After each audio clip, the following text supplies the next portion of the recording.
सिर्फ दोस्तों आप बस उसके बारे में जरा सोच के देखिए, क्या हो लगातार आप जिसके लिए बचपन से मेहनत करते जा रहे हो और वो चीज आपको अगले दिन मिलने वाली भी है, लेकिन क्या हो वो दिन आने से पहले ही आप मर जाओ। लेकिन जब वहाँ पर आप वापस से रिबॉर्न होंगे तो आखिर अब क्या करेंगे। लेकिन सबसे ज्यादा इसमें मेन ट्विस्ट ये है कि हमारा एमसी जिस फैमिली के अंदर रिबॉर्न होता है वो बहुत ही ज्यादा गरीब होती है, उनके पास ठीक से पहनने के लिए कपड़े नहीं होते हैं। तो आखिर हमारा एमसी अपने छोटे से दिमाग को लेकर क्या कांड करने वाला है, ये देखने में काफी ज्यादा मजा आएगा। तो चलिए शुरू करते हैं मानव मैजिक एक्सप्लेन पर। तो वीडियो की शुरुआत में हमें सन 2000 एक्स का सीन दिखाया जाता है, जहाँ पर हम एक बड़ी सी बिल्डिंग को देखते हैं, जहाँ उस बिल्डिंग के अंदर एक टीवी चल रहा होता है, जहाँ पर वो न्यूज एंकर बता रहा होता है मानव मैजिक लेकर आ चुका है दिल दहलाने वाला न्यूज। देश के 3 सबसे बड़ी कंपनी में से एक कंपनी सैमजियन ग्रुप में नए सीईओ को वोट देने के लिए सभी शेयर होल्डर ने मीटिंग बैठाई है और लगभग 13 घंटे के बाद सभी शेयर होल्डर ने ये डिसाइड किया कि इस सैमजियन ग्रुप का नया सीईओ होने वाला है जियोन सियोंगुक, जो कि इस स्टोरी का हमारा मेन कैरेक्टर होने वाला है। जहाँ वो रिपोर्टर आगे कहता है तो आखिर अब देखना होगा कि आने वाले फ्यूचर में अपनी ये कंपनी को जियोन सियोंग को कैसे चलाते हैं। जहाँ हमारे एमसी ये सारी बातें सुनते हुए मुस्कुराते हुए कह रहा था हा हा हा हा यस और तारीफ करो मेरी, मैं यही सुनना चाहता था।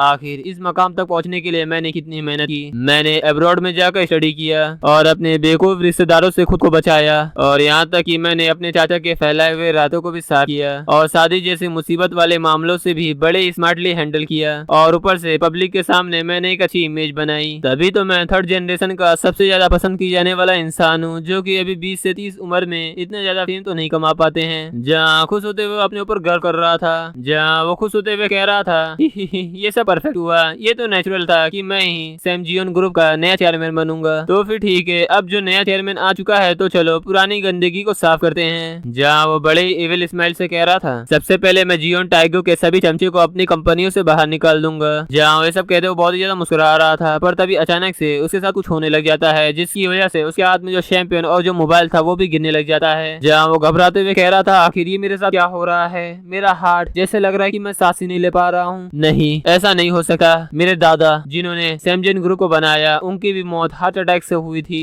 और वही अब मेरे साथ भी हो रहा है। आखिर मेरे जैसे किसी ऐसे यंग इंसान को आखिर हार्ट अटैक कैसे आ सकता है। बट हम देखते हैं कि उसकी आंखें वहीं पर बंद हो जाती है, लेकिन तभी उसे कोई बुलाते हुए कह रहा था हे कम ऑन माय सन। जहाँ हम किसी का हाथ देखते हैं जो एक छोटी सी बेबी को सहला रहा था। देखो मेरे छोटे सन को आखिर कितना ज्यादा क्यूट लग रहा है। जहाँ हमें उस बच्चे और उस फैमिली को भी दिखाया जाता है, जहाँ वो बच्चा हैरानी से अपनी आँख खोलते हुए कंफ्यूज होते हुए कह रहा था आखिर मैं कहाँ पर हूँ, आखिर मेरे साथ चल क्या रहा है। जहाँ फिर हमें छोटे से गरीब घर को दिखाया जाता है, जहाँ की खिड़की भी टूटी हुई थी, जहाँ उसके अंदर हमें हमारा एमसी को भी दिखाया जाता है जो कि शांति से अपने लड्डू को चूस रहा होता है। जहाँ कोई कह रहा था जरा देखो थैंक यू कितना ज्यादा क्यूट है। जहाँ कोई लड़की कह रही होती है हानी क्या आपको नहीं लगता कि हमारा बच्चा बहुत ही ज्यादा क्यूट है। जहाँ हमें उसके बारे में पता चलता है कि ये हमारी एमसी की मॉम होती है जिसकी उम्र अभी 21 साल है और हमें उसके फादर को भी दिखाया जाता है जिसकी उम्र 23 साल है। जहाँ उसका फादर कह रहा होता है हाँ वो सभी सेलिब्रिटी बच्चों से भी सबसे ज्यादा क्यूट दिख रहा है। जहाँ हमारे एमसी की मॉम कह रही होती है ये तो सचमुच बहुत ही ज्यादा लकी बच्चा है जो हैंडसम होकर पैदा हुआ है और वही हमारा एमसी मन में कह रहा होता है क्या लकी लकी मैं एज। जहाँ वो गुस्सा होते हुए अपने लॉलीपॉप को दूर फेंक देता है, जिसको देखकर उसका फादर भी थोड़ा सा कंफ्यूज हो जाता है। जहाँ वो मन में रोते हुए सोच रहा था व्हाट द हेल आखिर ये मेरे साथ हो क्या रहा है। मेरी परफेक्ट बॉडी जो कि 183 सेंटीमीटर की थी और मेरा वेट जो कि 75 किलो का था और जो मैं लिफ्टिंग करता था कम से कम मैं 500 किलो बड़े आराम से उठा रहा था, आखिर मैं यहाँ पर आ कैसे गया। मैं छोटे से टिकने से बच्चे के अंदर आखिर कैसे रिबॉर्न हो गया। वो मेरी इम्प्रेसिव फैमिली और वो मेरी इम्प्रेसिव फिजिक और मेरा फ्लॉलेस रिज्यूम और मैं वहाँ का किंग था जिसके पास पैसों की तो कमी नहीं थी, लेकिन आखिर और अब ये पैथिक सा जाला जुना हुआ घर और ये गंदे उजड़े हुए कपड़े, आखिर मैं इस गरीब से घर के अंदर कैसे रिबॉर्न हो सकता हूँ। ये जो यंग कपल है वो एक ऑर्फनेज है जिनके पास सही से घर रहने के लिए नहीं है, ना ही इनके पास कोई अच्छा बैकग्राउंड है। मैं तो बस वहाँ पर अपना सेलिब्रेट कर रहा था अपनी फेवरेट वाइन पीकर जिसकी कीमत लगभग $4 मिलियन थी और अब मेरी ये हालत है। पर तभी उसकी मॉम कह रही होती है ओ बेबी चलो दूध पी लो। जहाँ उस आवाज को सुनकर जैसे उस तरफ देखता है तो उसे देखकर बहुत ही ज्यादा उसे गुस्सा आ जाता है। जहाँ वो गुस्से से कह रहा था आखिर मैं इस चीज से दूध को कैसे पी सकता हूँ। लेकिन कुछ ही देर में हमारे एमसी के मुंह से लाल टपकने लग जाती है उस दूध को बस देखने से ही। जहाँ उस दूध को बड़ी मजे से पी रहा होता है, जहाँ हमें पता चलता है बेबी का सबसे पहला रीजन जहाँ उनकी ये छोटी सी बॉडी कभी भी भूख को कंट्रोल नहीं कर सकती है। जहाँ उसकी मॉम उसको गोद में लेते हुए कह रही होती है जरा देखो हमारा बेटा कितने अच्छे से दूध पी रहा है, ये तो सचमुच बहुत ही ज्यादा अच्छा लड़का लड़का है। जहाँ उसकी माँ उसके गाल पर किस देते हुए कह रही होती है मेरा प्यारा सा बेटा। लेकिन हमारा एमसी इस चीज से बहुत ही ज्यादा चिढ़ गया था। जहाँ वो गुस्से से कह रहा था ग्रॉस इन लोगों से ये बकवास अफेक्शन, क्या मैं इस दिन को सबसे बेहतरीन कहूँ या सबसे अजीब। बच्चा बनना तो एक अलग सी बात है, लेकिन सबसे ज्यादा मुश्किल ये इन दोनों का प्यार। ये लोग बहुत ही ज्यादा मुझ पर प्यार दिखाते हैं। माँ बाप का प्यार आखिर कैसा होता है ये मैंने कभी जाना नहीं है। जहाँ पर हमें हमारे एमसी की कुछ पास की झलक दिखाई देती है, जहाँ पर उसकी माँ काम पर जाते हुए कह रही होती है अपना ध्यान यहाँ पर खुद ही रखना, मुझे काम पर जाने के लिए देर हो रही है। जियोन सेयोंगुक अपने छोटे भाई बहनों की ठीक से देखभाल करना, सबसे बड़े बेटे के तौर पर तुम्हें कम से कम तो यही तो करना चाहिए। और अगर तुम्हें किसी भी चीज की जरूरत हो तो तुम अपने बड़े भाई टाइगुक से कहना। जहाँ वो घबराते हुए उस याद से उड़ जाता है, जहाँ वो कह रहा होता है अभी इन सभी सेंटिमेंटल बातों को सोचने की जरूरत नहीं है। लेकिन तभी उसकी माँ कह रही होती है सेयोंगुक, पर तभी उसका फादर कह रहा होता है लगता है हमारे बेटे को खाने के बाद नींद आ रही है। तो ये बात सुनकर वो गुस्सा होते हुए कह रहा था आखिर मैं इस जैसी भद्दी सी जगह पे कैसे सो सकता हूँ। लेकिन हम देखते हैं कि वो कुछ ही देर में वहाँ पर सो जाता है, जहाँ हमें पता चलता है एक बच्चे के शरीर में दूसरी कंडीशन जिसको तुम कभी भी रजिस्ट नहीं कर सकते वो है सोना। जहाँ एमसी की माँ प्यार से कहती है लगता है कि उसे नींद आ गई है, और हमारा एमसी भी मन में रोते हुए सोच रहा होता है चलिए फिलहाल अभी के लिए सो जाता हूँ, बाकी चीजें बाद में देख लूंगा। जहाँ एमसी के फादर कह रहे होते हैं जब तक बच्चा सो रहा है तुम्हें भी आराम कर लेना चाहिए। तो उसकी माँ कहती है नहीं चलो साथ में ही आराम करते हैं। तो फिर ठीक है चलो हम रिलैक्स ही कर रहे हैं तो थोड़ी देर के लिए टीवी क्यों ना देख लेते हैं। वहाँ ब्रेकिंग न्यूज में बताया जा रहा था सैमजियोन ग्रुप के चेयरमैन जियोन जियोसिन पर रिश्वतखोरी का आरोप। गिफ्ट बॉक्स रिश्वतखोर की नई जानकारी। न्यूज एंकर ये रिपोर्ट करता है सैमजियोन ग्रुप के चेयरमैन के ऊपर रिश्वतखोरी का आरोप लगाया गया है। ये आरोप अभी दोपहर में सामने आया है जब इसके बारे में इन्वेस्टिगेशन किया गया था, और चेयरमैन जियोन जियोसिन पर्सनली खुद यहाँ पर इस सवाल का जवाब देने आए हैं। और ये आवाज सीधे हमारे एमसी के कानों में तक पहुंच जाती है, जहाँ वो उठे हुए हैरानी की तरफ सामने देखते हुए कह रहा होता है आखिर ऐसा कैसे हो सकता है। और वहीं उसकी माँ हैरानी से कह रही होती है हानी जरा हमारे बेटे को देखो वो कैसे खड़ा हो गया है। साथ ही मन में सोच रहा होता है आखिर ऐसा पॉसिबल भी कैसे हो सकता है, ये तो मेरे ग्रैंडफादर हैं, माय लेट ग्रैंडफादर जो कि पहले गुजर चुके थे। जहाँ उस टीवी के पास बैठकर हैरानी से न्यूज को सुन रहा होता है, जहाँ वो न्यूज रिपोर्टर कह रहा होता है आज की सबसे बड़ी खबर, आपने एप्पल बॉक्स रिश्वतखोर के मामले के बारे में सुना ही होगा। सैमजियोन ग्रुप के चेयरमैन जियोन जियोसिन खुद यहाँ पर्सनली कोर्ट में आए हैं। लेकिन हमारा एमसी अभी भी हैरानी से देखते हुए सोच रहा होता है आखिर ये पॉसिबल भी कैसे हो सकता है, ये तो बिल्कुल रेडिकुलस है, ये मेरे लेट ग्रैंडफादर है। और लेट का मतलब होता है जो गुजर चुके हैं। जहाँ वो टीवी के पास आते हुए कह रहा होता है मुझे ये वक्त अच्छी तरीके से याद है जिस साल मैं 10 साल का हुआ था, उसी वक्त मेरे दादाजी रिश्वतखोरी के आरोप में पकड़े गए थे। उन्होंने कई सारे पॉलिटिशियन को एप्पल बॉक्स में पैसे भरकर रिश्वत दिया था, जिसकी वजह से उन्हें मुकदमे का सामना करना पड़ा था। जो लोग सैमजियोन की बढ़ती ताकत से डर रहे थे उन्होंने इस मौके का फायदा उठाया। जहाँ इस कंपनी के बारे में कई सारी बुरी बातें करते हुए इस कंपनी के ऊपर एक थप्पड़ लगाते हुए सभी लोगों ने ये कह दिया कि ये कंपनी बस रिश्वत के ऊपर चलती है, ये सभी बकवास है। जहाँ हमारा एमसी कह रहा होता है पैसा ही सब कुछ है, वही एक असली ताकत है, और कनेक्शन वो तो सुपर पावर होती है। और तुम सभी की ये सोच कि धीरे धीरे पैसा बचाकर अमीर बन सकते हो, ये सिर्फ गरीब भोले भाले सपनों के अलावा और कुछ नहीं होता है। खैर जब मेरे ग्रैंडफादर कोर्ट के सामने अपेयर हुए थे उन्होंने मुझे यानी कि अपने 10 साल की पोते को अपनी व्हील चेयर आगे बढ़ाने के लिए कहा था। ये सिर्फ लोगों की सिंपैथी हासिल करने का एक नाटक था, लेकिन मेरे लिए ये कुछ और ही था। वो दिन दुनिया के सामने मेरी असली पहचान खुलासा करने का दिन था। मैंने पूरी दुनिया को ये दिखा दिया था कि जियोन सियोन कंपनी के बाद उनके दादा और पिता के बाद मैं ही एक सच्चा अधिकारी हूँ। लेकिन मेरा वो बेवकूफ और कमीना छोटा भाई जियोन टागुक वो पढ़ाई के बहाने बाहर गया, लेकिन उसे वहाँ पर जाकर व्हाइट पाउडर की लत लग गई। उस कमीने ने पूरी जिंदगी मेरी जगह लेने के लिए हमेशा मुझसे लड़ता रहा, और साथ ही उसने अपनी जिंदगी पूरी तरह से बर्बाद कर दी। लेकिन अभी असली प्रॉब्लम ये नहीं है कि मैं एक बच्चा बन गया हूँ या फिर मैं पास्ट में आ चुका हूँ। असली परेशानी ये है कि मेरी किस्मत और मेरी पोजीशन सब कुछ मुझसे चुरा लिया गया है। और फिर वहाँ से सीन शिफ्ट होता है, हमें रात का सीन दिखाया जाता है जहाँ उसकी माँ उससे कह रही होती है बेटा तुम्हारी माँ ने तुम्हारे लिए डिलीशियस एप्पल का जूस लाई है। लेकिन हमारा एमसी उस चीज को झटकते हुए बस अपने टीवी को घूर रहा होता है। इसकी वजह से उसकी माँ उसकी इस हरकत की वजह से परेशान होने लगती है। पर तभी उसका फादर अपने घर वापस आ जाता है जहाँ वो कह रहा होता है हनी मैं आ चुका हूँ, आज बॉस ने ये बचा हुआ मुझे मीट दे दिया। और फिर हमें इसके फादर की नौकरी के बारे में पता चलता है जहाँ इसका फादर जॉकबॉल रेस्टोरेंट में शेफ की नौकरी करता है, जहाँ वो किचन में जाकर अपना सामान रखने वाला होता है, लेकिन उसकी पत्नी उसे रोक देती है। जहाँ वो हमारे एमसी की तरफ इशारा करते हुए कह रही होती है, जरा उसको देख लो। जहाँ हैरानी से उसका फादर कह रहा होता है, क्या ये अभी तक टीवी देख रहा है? जहाँ मदर बोलती है, हाँ ये सिर्फ टीवी देख रहा है, और अगर मैं चैनल बदल दूं या टीवी बंद कर दूं तो ये सिर्फ वहाँ पर रोने लगता है। तो उसके फादर बड़ी आत्मविश्वास से कहते हैं, तुम इसकी चिंता मत करो, तुम बस ये मेरे ऊपर छोड़ दो। वो टीवी के पास जाते हुए उसे प्यार से कह रहा होता है, ओ मेरे बेटे, देखो तुम्हारा डैडी यहाँ पर आ चुका है, अब तुम टीवी देखना बंद करो, चलो डैडी के साथ खेलते हैं। लेकिन हमारा एमसी तो अपने फादर का हाथ गुस्से से झटक देता है। जहाँ वो गुस्से से कह रहा होता है, मुझे इन सभी बेकार सी चीजों में अपना समय नहीं गंवाना है, मैं जितना ज्यादा इन्फॉर्मेशन इकट्ठा कर सकूं उतना मुझे करना होगा।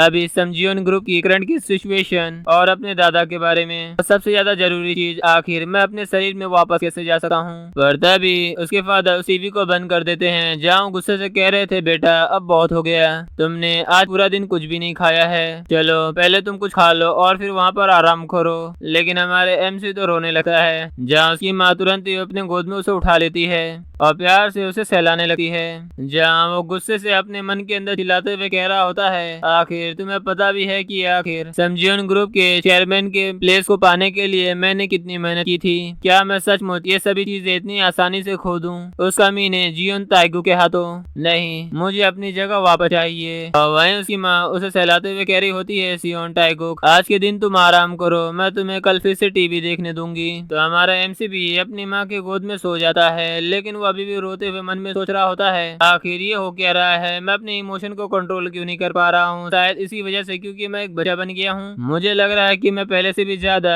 मूर्ख होता जा रहा हूँ, मेरी सभी इमोशन मेरे काबू से बाहर हो रही है, मेरे सोच और भी ज्यादा छोटी होती जा रही है, और जब ये औरत मुझे मेरे पीठ के ऊपर थपथपाती है तो पता नहीं क्यों मैं जाने ही बिना ही ऐसे ही सो जाता हूँ। और वहीं उसका फादर उसके पास आते हुए उससे कह रहा था, चलो आखिरकार ये बच्चा सो गया, लेकिन इसकी वजह से तुम्हें तो आज बहुत ही ज्यादा मुश्किल का सामना करना पड़ा। जहाँ हमारे एमसी की मॉम कह रही होती है, हाँ मैं सियोंगू को लेकर बहुत ही ज्यादा परेशान हूँ, उसे लगभग 1 साल हो चुका है, लेकिन अभी तक उसने कभी भी माँ या पापा तो नहीं कहा है, वो बस न्यूज वाले स्क्रीन को घूरता रहता है। मुझे बच्चा संभालना तो नहीं आता, लेकिन मुझे अभी भी डर लग रहा है कहीं मैं इसे गलत तरीके से तो पाल तो नहीं रही हूँ। जहाँ फादर कहता है, जहाँ एमसी के फादर कहते हैं, सियोंग भले ही हमारे पास ज्यादा कुछ ना हो, लेकिन हमारा प्यार इसके लिए बिल्कुल सच्चा है ना? चिंता मत करो, हमारा बेटा अच्छा ही बड़ा होगा, हमें अपने बेटे के ऊपर भरोसा रखना चाहिए। और फिर हमें कुछ दिनों बाद का सीन दिखाया जाता है, जहाँ हम हमारे एमसी को देखते हैं जो कि दिख रहा था बहुत ही ज्यादा उदास। जहाँ कह रहा था, मैं कई दिनों से सोने का नाटक करते हुए चुपचाप न्यूज को देख रहा था, लेकिन इसकी वजह से मुझे कोई भी यूजफुल इन्फॉर्मेशन नहीं मिला,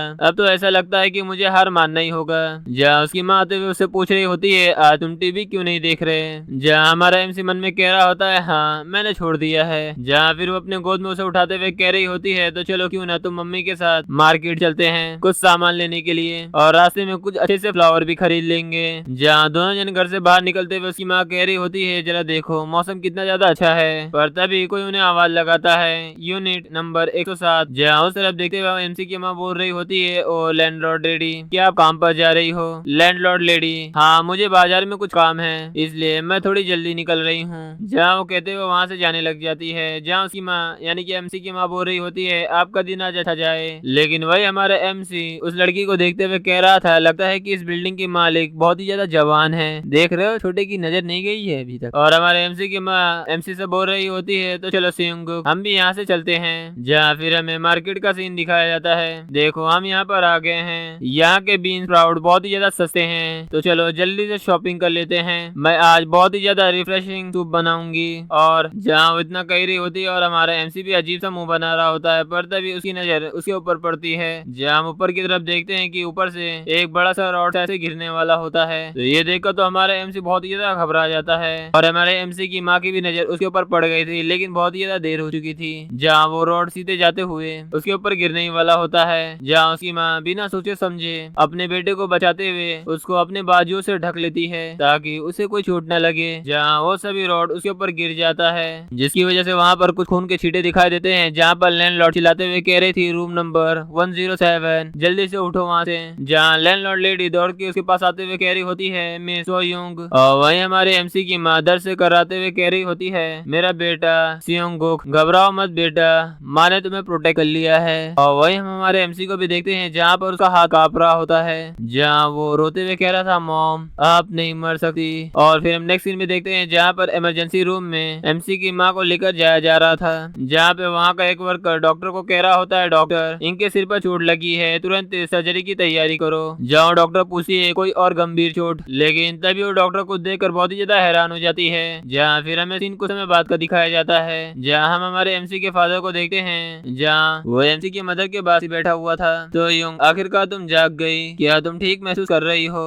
जहाँ एमसी की माँ कह रही होती है हनी आखिर मैं कहाँ पर हूँ। जहाँ वो घबराते हुए पूछ रही होती है आखिर मेरा बेटा कहाँ है, वो मेरे साथ ही था, तुम्हारा बेटा तुम्हारे पास ही है। हम देखते हैं कि हमारा एमसी अपनी माँ के बिस्तर के ऊपर ही बैठा हुआ था, जहाँ उसका फादर कह रहा होता है तुम्हारी वजह से हमारा बेटा अभी सुरक्षित है, लेकिन जब तुम घायल हो चुकी थी तब वो बहुत ही ज्यादा डर गया था। जहाँ उसका फादर एमसी को अपनी माँ के पास देने लग जाता है, लेकिन हम हमारे एमसी के चेहरे को देखते हैं जो कि काफी ज्यादा उदास दिख रहा था, जहाँ उसकी आंखों से एक एक बूंद आंसू दिख रहे थे। जहाँ उसकी माँ कहती है बेटा तुम बहुत ही ज्यादा डर गए होगे, लेकिन तुम्हारी माँ बिल्कुल ठीक है। और फिर उसको अपने गले लगाते हुए कह रही होती है मैं बस ये देखकर बहुत ज्यादा खुश हूँ कि तुम सुरक्षित हो मेरे छोटे से लिटिल क्यूट बेबी। और हम हमारे एमसी को भी देखते हैं जो कि अपनी माँ को देखकर आंखों से नदियां बहने लग जाता है, जहाँ वो अपनी माँ को अपने दोनों हाथों से कस के पकड़ते हुए सोच रहा होता है क्या आपने कभी सोचा कि आपकी जिंदगी कितनी ज्यादा अनमोल है, अगर आपको सचमुच कुछ हो जाता तो आखिर हम लोग क्या करते। और वहीं एमसी की माँ अपने पति से पूछ रही होती है हनी लेकिन ये रूम बहुत ही ज्यादा महंगा लग रहा है, आखिर तुमने इतना ज्यादा एक्सपेंसिव रूम क्यों लिया, मेरी हालत इतनी भी ज्यादा गंभीर नहीं है। जहाँ एमसी का फादर शर्माते हुए बोल रहा होता है खैर डॉक्टर ने ये कहा है कि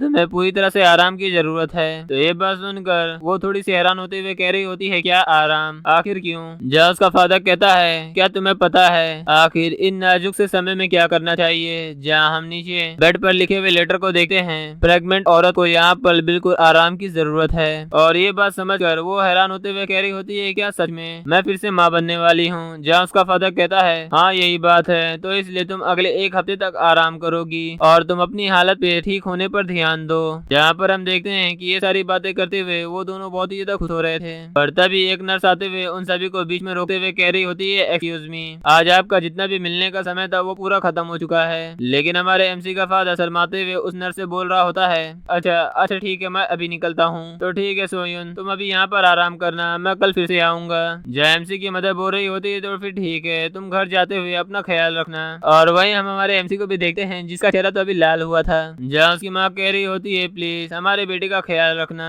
और फिर हम नेक्स्ट सीन में बाहर का सीन देखते हैं, जहाँ उसका फादर अपने बेटे से कह रहा था बेटा तो चलो हम घर चलते हैं। घर जाने के लिए एक बस तो जाती है लेकिन उसका किराया खैर वैसे भी दूरी तो ज्यादा नहीं है, तो चलो क्यों ना हम पैदल चलते हैं। और वहीं पर हम हमारे एमसी के फादर का जूता भी देखते हैं जिसकी हालत बहुत ही ज्यादा खराब होती है। और वही हमारा एमसी सोच रहा होता है क्या हमारे पास क्या इतने भी पैसे नहीं है कि हम एक बस का किराया भी ना दे सकें, क्या हम लोग इतनी ज्यादा खराब स्थिति पर हैं। लेकिन फिर भी एक ऐसा पिता जो दिन रात अपनी फैमिली के लिए मेहनत करता है और एक ऐसी माँ जो अपने बेटे की जान बचाने के लिए खुद की जान भी जोखिम में डाल देती है। और फिर वो अपने पिता की तरफ देखते हुए कह रहा था डैड, और ये आवाज सुनकर उसका फादर खुशी से मुस्कुराते हुए कह रहा था सियोंग्यो क्या तुमने अभी मुझे डैड कहा। और हमें यहाँ पता चल जाता है कि हमारे एमसी ने भी इस फैमिली को एक्सेप्ट कर लिया है। जहाँ हमारा एमसी सोच रहा होता है ये लोग मेरे असली माता पिता हैं। और उसके बाद शीन हमें एक हफ्ते बाद का दिखाया जाता है, जहाँ हमारे एमसी की माँ को डिस्चार्ज किए जाने की खुशी में एक वेलकम छोटी सी पार्टी रखी जाती है। जहाँ हम हमारे एमसी को भी देखते हैं जो कि एकदम देसी लुक में था, जहाँ उस लुक में लिटरली हमारा एमसी तो बहुत ही ज्यादा हैंडसम दिख रहा था। जहाँ उसके माता पिता उसकी फोटो खींच रहे होते हैं और वह इसकी माँ खुश होते हुए कह रही होती है हनी क्या तुम्हें नहीं लगता कि हमारा बेटा बहुत ही ज्यादा हैंडसम है। हाँ बिल्कुल वो तो किसी भी सेलिब्रिटी बेबी से भी ज्यादा प्यारा दिख रहा है, आखिर ये इतना ज्यादा परफेक्ट कैसे दिखता है। और हमारा एमसी ये सभी चीजों से बहुत ज्यादा पक गया था, जहाँ मन में सोचते हुए कह रहा था क्या ये सेलिब्रेट करने का सही समय है। मेरे फादर ने हॉस्पिटल का बिल भरने के लिए कितनी ज्यादा मेहनत की और यहाँ तक कि उन्होंने बस का किराया भी बचाया ताकि वो हॉस्पिटल का बिल भर सके, जहाँ उनके लिए हर एक पैसा मायने रखा था। तो क्या इस छोटी सी वेलकम से सेलिब्रेटिंग पार्टी को इन्हें रखना चाहिए। लेकिन अगर मैं ये पहले वाला इंसान होता तो यही सोचता। अब मैं समझ गया हूँ कि ये प्यार है, ये वो प्यार है है जो पैसे से नहीं खरीदा जा सकता, वो प्यार जहाँ इंसान अपनी जान दांव पर लगा देता है। जहाँ ये बात सोचते हुए वो भी अपने माता पिता की खुशी में सेलिब्रेट करने लगता है। जहाँ वो आगे सोचता है, जब मेरी माँ हॉस्पिटल में थी तब मैंने एक फैसला किया, मुझे अब अपना कदम बढ़ाना होगा। सच कहूँ तो मेरे माता पिता अपनी गरीबी से तो नहीं बच सकते और उन्हें इन्वेस्टिंग या फाइनेंशियल प्लानिंग की कोई भी समझ नहीं है। ये लोग एक पैसा बचा भी नहीं सकते क्योंकि इनका गुजारा ही करना बहुत ही ज्यादा मुश्किल है और अगर ऐसे ही चलते रहा तो जल्द ही इनके ऊपर एक बहुत ही ज्यादा भयंकर मैसी प्रॉब्लम आने वाला है। पर तभी दरवाजे की घंटी बजती है तो ये देखकर उसकी माँ उठते हुए कह रही होती है, आखिर कौन है। जहाँ बाहर से आवाज आती है, मिस सोयुंग, मैं हूँ लैंडलॉर्ड। तो हमारे एमसी की माँ दरवाजा खोल देती है, जहाँ पर सामने लैंडलॉर्ड को देखते हैं। जहाँ लैंडलॉर्ड कह रही होती है, मुझे पता चला है कि तुम्हें अस्पताल से छुट्टी मिल चुकी है तो मैं तुम्हें देखने आ गई। वैसे क्या तुमने कभी भी अपने बच्चे को चाइल्ड एक्टर बनाने के बारे में सोचा है? से सीन शिफ्ट होता है, हमें किसी बिल्डिंग का सीन दिखाया जाता है जिस बिल्डिंग के ऊपर एक पोस्टर में लिखा हुआ था, open audition for child actor. जहाँ एमसी की माँ उस बिल्डिंग को देखते हुए कह रही होती है, तो अच्छा यही वो ऑडिशन की जगह है। और हमारा एमसी भी सोच रहा होता है, खैर ये जगह इतना भी खराब नहीं है, लगता है इस पर अच्छा पैसा खर्च किया गया है। और वहीं पर एमसी की माँ परेशान होते हुए कह रही होती है, आखिर अब मुझे क्या करना चाहिए? उम्मीद है कि मैं यहाँ पर बेकार में तो नहीं आई हूँ। तो ये बात सुनकर हमारा एमसी अपनी माँ को कह रहा होता है, आखिर आप ये क्या कह रही हो माँ, ये तो मेरे लिए एक गोल्डन मौका है। और फिर हम नेक्स्ट सीन में देखते हैं जहाँ पर एमसी की माँ बिल्डिंग के अंदर जाते हुए कह रही होती है, चलो फिर अंदर देखते हैं। और इसी के साथ स्टोरी कुछ समय पहले का दिखाया जाता है कि आखिर ये लोग यहाँ पर पहुंचे कैसे। जहाँ हमारे एमसी के मॉम एंड डैड दोनों ही हैरानी से कह रहे होते हैं, क्या एक चाइल्ड एक्टर? जहाँ पर लैंडलॉर्ड लेडी कह रही होती है, जिस कंपनी के लिए मैं काम करती हूँ उसे एक बड़े कॉर्पोरेट ग्रुप के लिए टीवी कमर्शियल एड शूट करना है, हम एक खास चाइल्ड एक्टर के लिए ऑडिशन ले रहे हैं। और फिर वो हमारे एमसी की तरफ देखते हुए कह रही होती है, और वैसे भी तुम्हारा बच्चा बहुत ही ज्यादा खूबसूरत है। और फिर हम प्रेजेंट का सीन देखते हैं जहाँ पर कई सारे लोग अपने बच्चे को लेकर उस ऑडिशन की जगह पर आए होते हैं। जहाँ हम हमारे एमसी को भी देखते हैं जो कि ये सब देखते हुए बहुत ही ज्यादा मुस्कुरा रहा होता है, जहाँ अपने अंदर हंसते हुए कह रहा होता है, देखो जिनको सक्सेसफुल होना होता ही है वो कैसे भी ना कैसे कर सक्सेसफुल हो ही जाते हैं, ये पैसा कमाने का मेरा मौका है। जहाँ वो अपने पिछली जिंदगी के बारे में बताते हुए कह रहा होता है, जब से मैं छोटा था तो मैं चारों तरफ बस कैमरे से घिरा हुआ था, मेकअप और कैमरा वर्क मेरे लिए तो बस बेसिक सी चीजें थी, इसलिए लोग मुझे एक ऐसे आइडल के रूप में देखते थे जो कि एक एक्टर भी बन सकता है। और ऐसा ऑडिशन मैं तो इसे आसानी से जीत सका हूँ, मैं सारी प्राइज मनी और इन सब की गारंटी भी हासिल करूंगा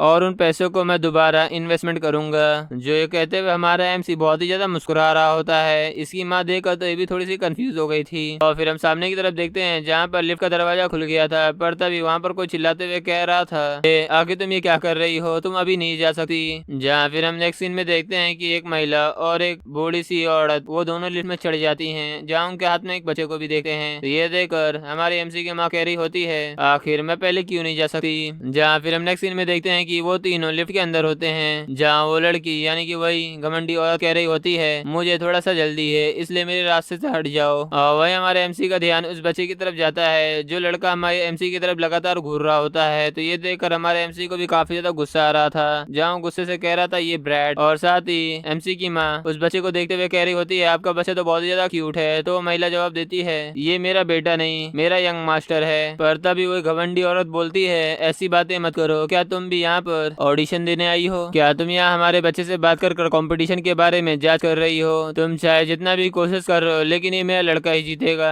लेकिन एमसी की माँ उसको समझाते हुए कह रही होती है, नहीं ऐसी कोई बात नहीं है। लेकिन वो घमंडी औरत बोल रही होती है, तुम चाहे कितना भी स्ट्रगल कर लो लेकिन मेरा लड़का ही यहाँ पर जीतेगा। लेकिन हमारे एमसी को ये बातें सुनकर तो उसे बहुत ही ज्यादा गुस्सा आ गया था, जहाँ वो गुस्से से बहुत ही घूरते हुए उस औरत को देख रहा होता है। जहाँ वो औरत हमारे एमसी को देखकर घबराते हुए कह रही होती है, आखिर ये बच्चे इतना ज्यादा गुस्सा क्यों है? और साथ ही हमारा एमसी मन में सोच रहा होता है, ये औरत महंगे कपड़े पहनी है और इसके पास एक नैनी भी है, लगता है कि ये कोई अमीर घर से आई है। लेकिन कोई बात नहीं, जीतूंगा तो मैं ही और इस ऑडिशन में पूरी तरह से इन्हें हरा दूंगा। और फिर कुछ समय बाद हमें ऑडिशन की तरफ का सीन दिखाया जाता है, जहाँ पर एक छोटा सा बच्चा कैमरे की तरफ ऑडिशन दे रहा होता है, जहाँ वो लड़की कह रही होती है, बच्चे तुम यहाँ पर देखो। और वही हमारे एमसी उसकी माँ को भी देखते हैं, जहाँ उसकी माँ कह रही होती है, इस ऑडिशन को देख कर ये इतना आसान भी नहीं लगता है। लेकिन हमारा एमसी बड़े कॉन्फिडेंस से कहता है, नहीं ये इतना भी ज्यादा मुश्किल नहीं है, ये तो बस एक सिंपल कैमरे के सामने अपना टेस्ट देने जैसा है। और फिर सीन उसी बच्चे की तरफ आ जाता है जहाँ पर वो ऑडिशन दे रहा था, लेकिन तेज लाइट की वजह से उस बच्चे को गुस्सा आ जाता है, जिसकी वजह से वो अपना ऑडिशन नहीं दे पाता है। फिर अगले बच्चे को बुलाया जाता है जिसका नंबर 10 होता है और उसका नाम ली ये जियाओ होता है, ये उसी का बच्चा है जो हमारे एमसी से पंगा ले रही होती है। जहाँ पर एक आदमी उस औरत के पास आते हुए कह रहा होता है, ओ अरे आप तो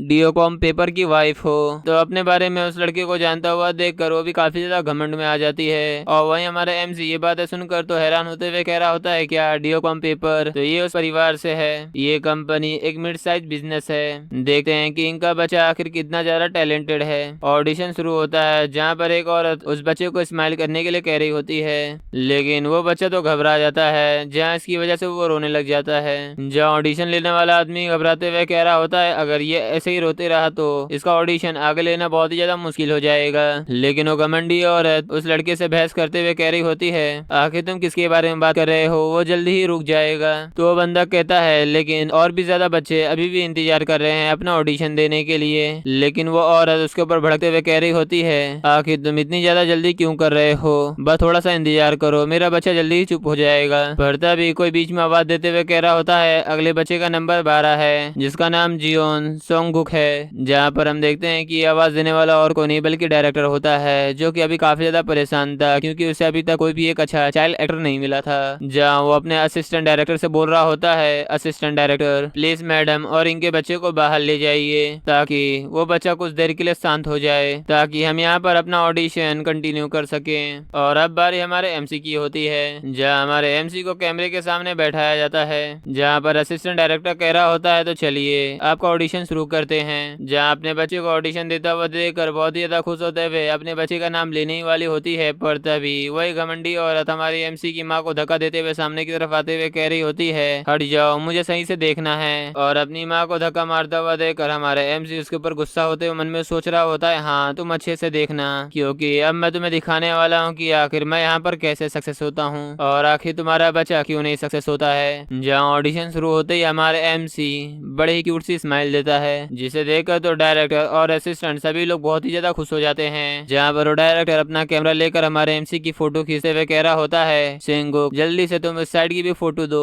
और हमारा एमसी भी कई सारे बहुत ही ज्यादा बेहतरीन पोज देने लग जाता है। और ये सभी सीन देखकर डायरेक्टर खुश होते हुए कह रहा होता है, वाह ये तो कमाल है, सचमुच ये बच्चा तो एक जीनियस है, जल्दी से इस बच्चे को अपने अंदर अपॉइंट करने का प्रोसेस शुरू करो।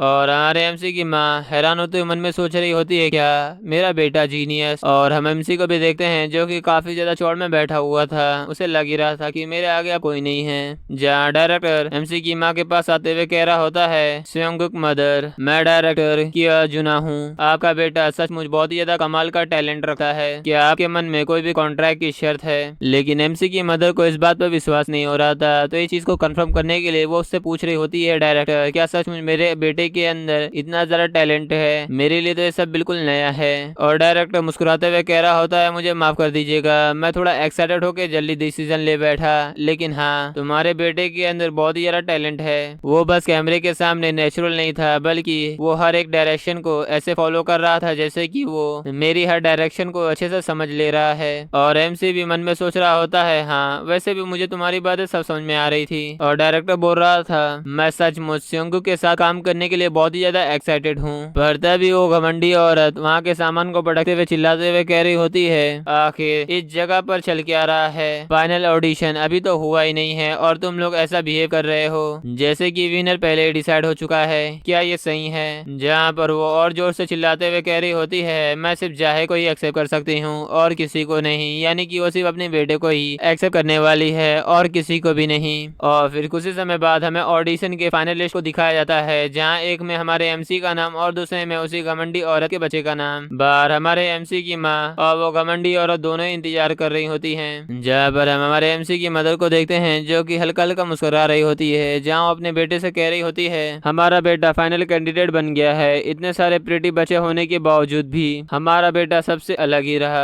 पर तभी अचानक से एमसी की माँ उस मेड को बुलाती है, जहाँ पर वो मेड बोल रही होती है, क्या हुआ? तो एमसी की माँ बोलती है, मुझे बाथरूम जाना है। तो मेड बोलती है, ओ अच्छा तो ठीक है, बच्चे को तुम मुझे दे दो और तुम जल्दी चले जाओ। तो एमसी की माँ बोलती है, क्या सचमुच? और फिर हम नेक्स्ट सीन में देखते हैं जहाँ उस मेड के पास दोनों बच्चे होते हैं, एक हमारा एमसी और दूसरा उस घमंडी के औरत का बच्चा। जहाँ हमारे एमसी को देखते हुए धीरे से मेड बोलती है, जितना ज्यादा मैं इस बेबी को देखती हूँ उतना ही लगता है कि ये बच्चा कुछ स्पेशल है। लेकिन वो बात वो घमंडी औरत सुन लेती है, इसलिए बहुत ही गुस्से से उसे देखते हुए कह रही होती है, क्या तुम इस बात पे सीरियस हो? जहाँ उस मेड के ऊपर ऊपर गुस्से से चिल्लाते हुए कह रही होती है, मैं वैसे ही बहुत ही ज्यादा परेशान हूँ कि हमारा बेटा उस बच्चे के साथ कंपेयर हो रहा है। क्या तुम सचमुच इस नौकरी से अपना हाथ धोना चाहती हो? जहाँ मेड घबराते हुए कह रही होती है, नहीं मैडम, मुझसे बस एक छोटी सी मिस्टेक हो गई। हमारा एमसी ये सारी बातें सुनकर उसके ऊपर चिढ़ते हुए कह रहा होता है, ये जिस तरीके से बोल रही है बिल्कुल एक एरोगेंट जैसा दिख रहा है, काश मैं इसे एक थप्पड़ मार पाता, तभी थोड़ा अच्छा फील होता। तभी हम वहाँ पर असिस्टेंट डायरेक्टर को देखते हैं, जहाँ बीच में आते हुए कह रहा होता है, एक्सक्यूज मी। जहाँ उस लेडी से बात करते हुए कहता है, मैं बस आपको ही फोन करने वाला था। जहाँ वो इधर उधर देखने लगता है और फिर उनसे पूछ रहा होता है, आखिर हमारे एमसी की माँ किधर गई? तो लेडी कहती है, वो अभी यहाँ पे नहीं है, उन्होंने बच्चे किसी और के हाथ में छोड़ा है, आप यहाँ पर आराम से बात कर सकते हैं। और हमारा एमसी भी उन सारी बातें ध्यान से सुन रहा होता है। तभी वो लेडी गुस्से से बोलती है, क्या ये सेंस बनाता है? मैंने अपने बेटे जय ही के लिए कुछ मेमोरी बनाने के लिए इधर साइन अप किया था। क्या मेरा बेटा पहले यहाँ पर विनर चूज नहीं कर लिया गया था? असिस्टेंट डायरेक्टर बोलता है, हाँ मैडम, ये आपकी बात बिल्कुल सही है, लेकिन बस ये एक फॉर्मेलिटी से। और हमारा एमसी उन सारी बातें सुनकर सीरियस होते हुए सोच रहा होता है, ये तो बस एक आम तरह का करप्शन है, यहाँ पर तो विनर पहले ही तय हो चुका है, ऑडिशन बस एक फॉर्मेलिटी थी, अपने बच्चे को लॉन्च करने के लिए दूसरे बच्चे का उपयोग करना और फिर उन्हें फेंक देना, एक ऑडिशन घोटाला। तभी असिस्टेंट डायरेक्टर कहता है, मैडम प्लीज बस थोड़ा और साइन कर लीजिए, अगर डायरेक्टर को इसके बारे में पता चला तो प्रॉब्लम हो जाएगा। लेकिन वो लेडी बड़ी एटीट्यूड में कहती है, डायरेक्टर हमारे परिवार को नहीं जानता, हायर ऑफिसर पहले ही सब कुछ तय कर चुके हैं, आखिर डायरेक्टर इसमें क्या कर सका है? तो असिस्टेंट डायरेक्टर बताता है, ये जो डायरेक्टर है उसने कई सारे अवार्ड जीते हैं, इसलिए हायर अप ऑफिसर भी इन्हें हरा नहीं सकते हैं। खैर हमें डायरेक्टर से ये सारी बातें छुपा कर रखना होगा। आपने लास्ट ऑडिशन के लिए अच्छी तैयारी की है ना? तो औरत कहती है, ऑफ कोर्स, मैंने इसके लिए प्राइवेट ट्यूटर को भी हायर किया था ताकि मेरे बेटे को एक अच्छी प्रैक्टिस मिले। और ये सारी बातें हमारे एमसी भी सुन रहा होता है, जहाँ पर वो डायरेक्टर कह रहा होता है, बस हमें यही चाहिए, आखिरकार वो बच्चा आपके लड़के से खराबी ऑडिशन देगा जिसने इतने समय से इतनी ज्यादा प्रैक्टिस की हो। और फिर वो असिस्टेंट डायरेक्टर जय के पास जाते हुए उससे कह रहा होता है, और राइट जय, चलो प्रैक्टिस के लिए एक और बार ट्राई करते हैं, जैसा मैं करता हूँ वैसा तुम मुझे रिपीट करो। और हमारा एमसी भी ये सारी बातें बहुत ही ध्यान से सुन रहा होता है, जहाँ पर हम देखते हैं उसके चेहरे पर एक इविल सी स्माइल, इसका मतलब आज वो कुछ ना कुछ तो गड़बड़ करने ही वाला है। और फिर हमें वहां से सीन शिफ्ट होकर हमें ऑडिशन की तरफ दिखाया जाता है, जहाँ पर कोई चिल्लाते हुए कह रहा होता है, तो चलो अब फाइनल ऑडिशन को शुरू करते हैं। जहाँ हम हमारे एमसी और उस जय को भी देखते हैं, जहाँ एमसी की माँ उसके लिए प्रे कर रही होती है। तो ये देखकर हमारे एमसी उसे थम्स अप दिखाते हुए कह रहा होता है, माँ आपको चिंता करने की जरूरत नहीं है, ये तो बस मेरे लिए बहुत ही ज्यादा बच्चे जैसा खेल है। तभी डायरेक्टर चिल्लाते हुए कह रहा होता है, एक्शन। असिस्टेंट डायरेक्टर दोनों बच्चों को अपनी तरफ दिखाते हुए कह रहा होता है, बच्चों प्लीज तुम लोग इस तरफ देखो। एमसी सोच रहा होता है, लगता है कि कैमरे के डायरेक्शन को फॉलो करना ऑडिशन का एक हिस्सा होता है, तो लगता है कि मुझे सही एंगल में आना होगा, इसलिए हमारा एमसी अपने नन्हे से पैरों से सीधे कैमरे की तरफ जाने लग जाता है। और वो बच्चा भी हमारे एमसी को बड़े ही गौर से देख रहा होता है, लेकिन वो जाए सीधे अपनी माँ के पास जाने लग जाता है। तो ये देखकर उसकी माँ उसे कह रही होती है, ओ जाए, तुम्हें यहाँ पर नहीं आना है बल्कि तुम्हें उस कैमरे की तरफ जाना है। तो ये देखकर डायरेक्टर खुश होते हुए कह रहा होता है, लगता है कि हमें इस बच्चे को छोड़कर हमारे एमसी की तरफ शिफ्ट होना चाहिए। जहाँ वो डायरेक्टर असिस्टेंट डायरेक्टर को कह रहा होता है, तो चलो लाइन को कहो। तो असिस्टेंट डायरेक्टर भी घबराते हुए कहता है, ठीक है ठीक है, और मन में सोच रहा होता है, जाहे को सभी लाइन याद है और उसने प्रैक्टिस भी की है, जबकि ये बच्चा तो कुछ भी नहीं जानता, ये तो यहाँ पर पक्का फेल होगा। जहाँ इसके बारे में सोचकर वो हमारे एमसी से कह रहा होता है, सियोंगुक चलो तुम जो मैं कहता हूँ वही तुम रिपीट करो। तो ये बात सुनकर हमारा एमसी एक क्यूट फेस बनाते हुए कह रहा होता है, अपा अपा डैडी। तो उसके ऐसे बिहेवियर को देखकर तो असिस्टेंट डायरेक्टर भी थोड़ा सा हैरान हो जाता है। तो ये सीन देखकर डायरेक्टर भी बहुत ही ज्यादा खुश हो जाता है, जहाँ पर वो हंसते हुए कह रहा था, जैसा कि मैंने सोचा था, सियोंगुक को देखकर मेरी आँख कभी भी झूठ नहीं बोल सकती। पर तभी वही घमंडी लेडी बीच में आते हुए कह रही होती है, एक मिनट रुको प्लीज, मेरे बेटे जय को भी एक मिनट देख लीजिए। तो ये देखकर डायरेक्टर उसे एक और मौका दे देता है। तो ये सुनकर उसकी माँ अपने बेटे से कह रही होती है, जय चलो एक बार तुम कोशिश करो, डैडी कहो एक बार। लेकिन जय तो वहीं पर रोने लग जाता है। तो ये देखकर लेडी घबराते हुए कह रही होती है, नहीं ये तो कोई सेंस नहीं बनाता है, मैंने तो इसे ट्रेन किया था। तो डायरेक्टर उसकी बात सुनकर हैरान होते हुए पूछ रहा था, क्या ट्रेनिंग? तभी असिस्टेंट डायरेक्टर बीच में आते हुए ऑडिशन को वहीं पर खत्म कर देता है और सभी को धन्यवाद कहते हुए कह रहा होता है, आप लोग का हार्ड वर्क करने के लिए बहुत बहुत धन्यवाद। और हमारा एमसी मन में सोच रहा होता है, अब पीछे जाने का कोई रास्ता ही नहीं है, मेरी बॉडी पहले इन लोगों के सामने जी चुकी है। जहाँ पर असिस्टेंट की आवाज आती है, जहाँ पर वो कह रहा होता है, हम लोगों ने नया जनरेशन का चाइल्ड एक्टर ढूंढ लिया है जो जो फाइनल विनर है इस ऑडिशन का उसका नाम है ली जाही, यानी कि वो इसी घमंडी औरत का लड़का। तो ये बात सुनकर तो एमसी की माँ बहुत ही ज्यादा हैरान हो जाती है, जहाँ उसे तो विश्वास ही नहीं हो रहा था कि आखिर उसके बेटे का नाम कैसे नहीं आया। तो इसी की वजह से वो असिस्टेंट डायरेक्टर से कह रही होती है ये नहीं हो सकता, आखिर ऐसा कैसे हो सकता है, मेरा बेटा तो सब कुछ सही कर रहा था।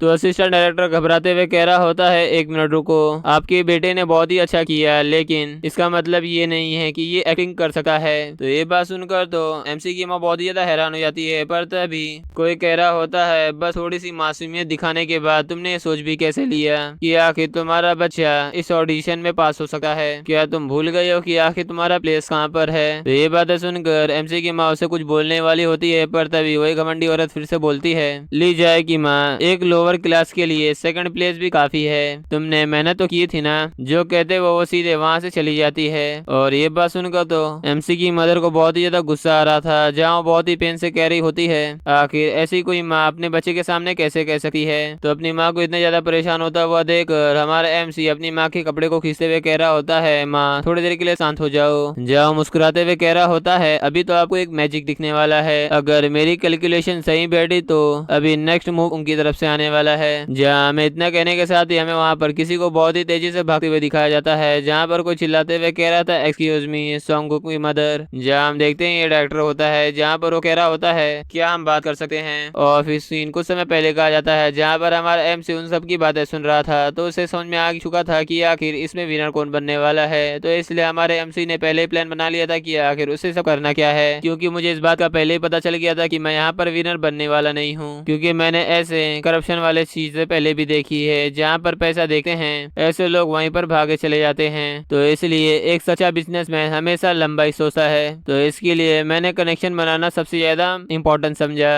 जहाँ हम प्रेजेंट में देखते हैं जहाँ पर डायरेक्टर हफ्ते हुए एमसी की माँ से कह रहा होता है सियोंग की माँ प्लीज एक बार जरा मुझसे बात कीजिए। तो एमसी की मदर हैरानी से कह रही होती है डायरेक्टर, जहाँ पर डायरेक्टर कहता है मैं इस बात से बहुत ही ज्यादा हैरान हूँ कि आपका बेटा यहाँ पर विनर क्यों नहीं बना। मुझे यहाँ पर पता चल चुका है कि यहाँ पहले हायर अप्स ने विनर को पहले ही डिसाइड कर लिया था, तो इसलिए मुझे माफ कर दीजिए। और सियोंग मुझे माफ कर देना क्योंकि तुम्हें ये सब देखना पड़ा। और हमारा एमसी तो बहुत ही ज्यादा मुस्कुरा रहा होता है, जहाँ मन में सोच रहा होता है हाँ अब जल्दी से अपने असली पॉइंट पे रहो कि आखिर तुम यहाँ पर आए क्यों हो। देख रहे हो हमारे एमसी का प्लान यार कितने अच्छे से सबको वहाँ पर घुमा रहा है। और डायरेक्टर डायरेक्टली हमारे एमसी की माँ से कहता है आपको अगले हफ्ते कमर्शियल शूट के लिए आना है।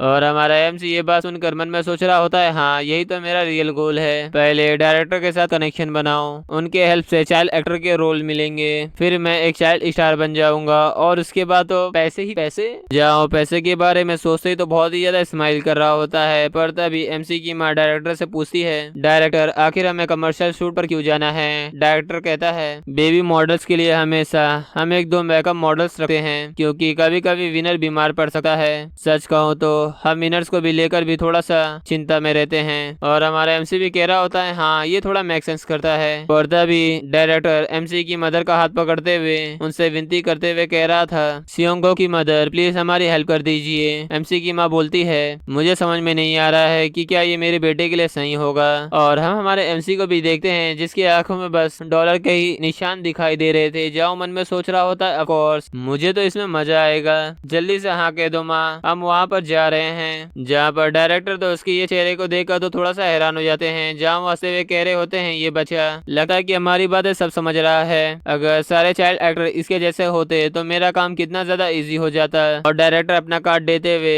एमसी की मदद से कह रहा होता है कि आप मुझे अपना इंफॉर्मेशन दे सकती हैं। तो एमसी की मदद थोड़ी सी परेशान हो जाती है, लेकिन फिर भी वो अपनी कॉन्टेक्ट इन्फॉर्मेशन दे देती है। फिर वहाँ से सीन शिफ्ट होता है, हमें कमर्शियल फिल्मी सेट का सीन दिखाया जाता है, जहाँ पर एमसी की माँ वहाँ पर पहुंच जाती है, जहाँ वो इधर उधर देखते हुए कह रही होती है वाओ मुझे इस बात पर यकीन ही नहीं हो रहा है कि जंगल के बीच ऐसी भी जगह हो सकती है। और वहीं पर हम असिस्टेंट डायरेक्टर को भी देखते हैं जो कि हमारे एमसी की मदद को आवाज दे रहा था, जहाँ वो तुरंत ही उनके पास पहुंच जाता है। तो एमसी की मदद उसको देखते हुए कह रही होती है आखिर तुम। और हम एमसी को भी देखते हैं जो कि उसे गुस्से से घूरते हुए मन में सोच रहा था ये करप्शन वाला असिस्टेंट डायरेक्टर, तू बस मुझे बड़ा होने दे, बाकी तो मैं तेरी बैंड कैसे बजाता हूँ तू समझ जाना। असिस्टेंट डायरेक्टर एमसी के एक्सप्रेशन देखकर हैरानी से मन में सोच रहा होता है, आखिर ये बच्चा तो इतना ज्यादा गुस्से में क्यों लग रहा है। और फिर वो सीधे एमसी की मदद से पूछ रहा होता है, आप यहाँ पर बैकअप चाइल्ड एक्टर के तौर पर यहाँ पर आई हो, मैंने डायरेक्टर से ये बात सुनी थी, आप इधर आइए, आपके लिए वेटिंग रूम तैयार है। पर तभी हम हमारे एमसी को भी देखते हैं जो कि कुछ देखकर बहुत ही ज्यादा हैरान हो जाता है, जहाँ मन में सोच रहा होता है ये तो तीसरी जनरेशन की वॉशिंग मशीन है, समझियोंग टर्बो वॉशर। इसका रेवोल्यूशनरी ड्रम सिस्टम बहुत ही ज्यादा कमाल का था, इसकी वजह से तो कंपनी के स्टॉक आसमान छू गए थे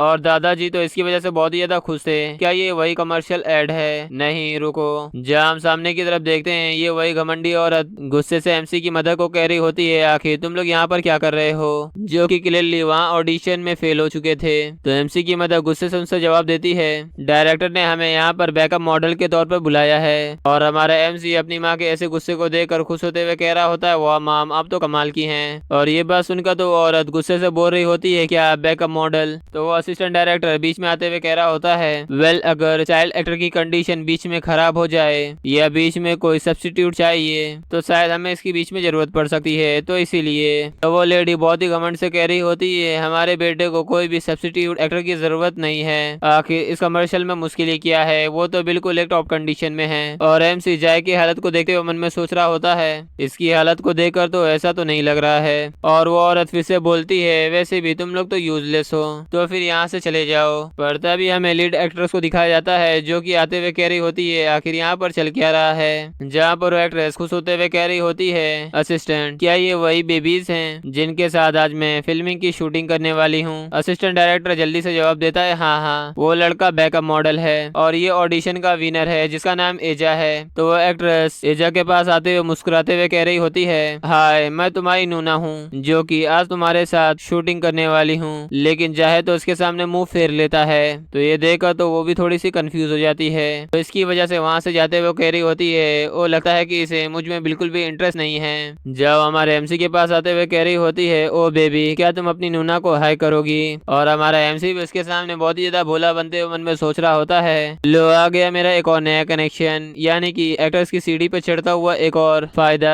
और फिर हम देखते हैं कि वो एक्ट्रेस हमारे एमसी के सर पर हाथ रखती है, जहाँ वो खुश होते हुए कह रही होती है, वाह इतना फ्रेंडली बेबी मैंने तो पहले कभी नहीं देखा। तो उसकी माँ मुस्कुराते हुए कह रही होती है, हाँ मेरा बेटा बहुत ही ज्यादा प्यारा और सबसे ज्यादा मिलकर जुलकर रहता है। तो वो एक्ट्रेस हंसते हुए कह रही होती है, मुझे ये बच्चा बहुत ही ज्यादा प्यारा लग रहा है, क्या मैं इसके साथ शूट कर सकती हूँ? लेकिन ये बात सुनकर तो वो औरत बहुत ही ज्यादा गुस्सा हो जाती है, जिसकी वजह से वो उसका हाथ पकड़ते हुए उससे गुस्से से कह रही होती है, आखिर ये क्या बकवास है। लेकिन वो एक्ट्रेस अपना हाथ छुड़ा लेती है, लेकिन वो औरत गुस्से से कह रही होती है, तुम बीच में आकर कोई भी बकवास वाली बातें मत करो। यहाँ पर हम देखते हैं कि इन दोनों के आंखों से बिजली निकल रही होती है और वहीं पर हम हमारे एमसी और उसकी मदर को देखते हैं जो कि बड़े ही मजे से इन दोनों का शो एंजॉय कर रहे होते हैं। जहाँ वो एक्ट्रेस गुस्से से उसे जवाब देते हुए कह रही होती है, एक्सक्यूज मी आखिर तुम कौन हो और आखिर तुम्हें क्या लगता है कि आखिर तुम यहाँ पर कर क्या रही हो? तो ये बात सुनकर तो उसे बहुत ज्यादा गुस्सा आ जाता है, जिसकी वजह से वो उसके ऊपर चिल्लाने वाली होती है, पर तभी उसके कंधे के ऊपर कोई हाथ रख देता है। जहाँ हम उस आदमी को भी देखते हैं, जहाँ वो आदमी कह रहा होता है, मैंने यहाँ पर किसी को चिल्लाते हुए सुना, आखिर यहाँ पर क्या हो रहा है? तो अपने कंधे के ऊपर ऐसे हाथ रखता हुआ देखकर वो महिला थोड़ी सी कंफ्यूज हो जाती है, इसलिए वो पीछे मुड़ते हुए कह रही होती है, आखिर कौन आ गया? पर तभी हम उस एक्टर को भी देखते हैं जो कि खुश होते हुए कह रही होती है, वाइस चेयरमैन आखिर आप यहाँ पर कैसे? तो वाइस चेयरमैन उस एक्टर से कहता है, मैं यहाँ पर अपनी नई प्रोडक्शन की कमर्शियल शूट को मिस तो नहीं कर सकता था। और हम हमारे एमसी को भी देखते हैं जो कि इनको देखकर तो बहुत ही ज्यादा घबरा जाता है, जहाँ वो परेशान होते हुए मन में कह रहा होता है, आखिर ऐसा कैसे हो सकता है, ये तो मेरे फादर हैं। जहाँ वो वाइस चेयरमैन कह रहा होता है, हेलो मेरा नाम जियोन जायुन है जो कि मैं सैम जियोन ग्रुप का वाइस चेयरमैन हूँ।